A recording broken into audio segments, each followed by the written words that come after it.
Good morning, Hoda. This is the military side of Kabul International Airport, and this is where the evacuations are taking place on transport jets just like these behind me. And the situation here is ramping up.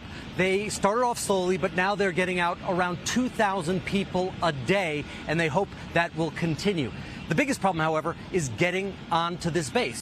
This base is controlled by the U.S. military and other NATO partners, but just outside the perimeter, like the rest of this country, the Taliban are in charge. And to keep crowds away from here, they have been whipping people, they've been firing in the air, they have been beating people. At least 12 people have been killed trying to get here over the last several days.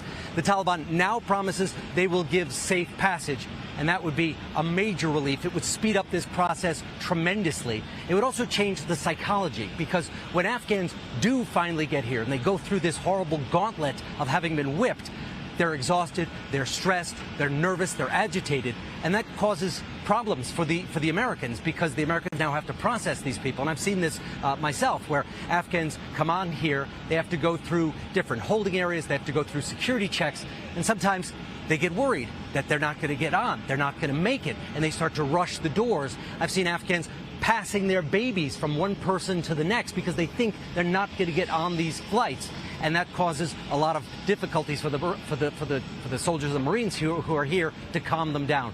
But once they are on this base, they are getting on these. Richard, the desperation was never more apparent than when we saw those people clinging to that flight as it was trying to take off, just doing anything to get out of there. I feel like we never knew what really happened after that scene unfolded. Do you know anything more about that? Yes, I've learned new details, and it helps to be here because you can see it. We keep talking about the military side of the airport and the civilian side. Well, over there in the distance, you can see those white aircraft. That's the civilian side, and that was the part that was overrun. And about 4,000 Afghans burst from the civilian side. They got through the security, and they came onto the military side, controlled by American troops. And the Marines who were here saw them, didn't know who they were. Kabul was falling, and they thought initially some of them might be Taliban. They rushed out to try to disperse the crowds.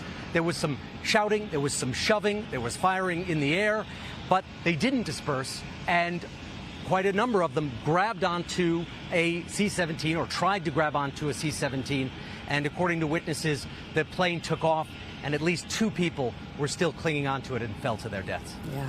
All right. Richard Engel for us there in Kabul with all that reporting. Richard, thank you very much. Hey, thanks for watching our YouTube channel.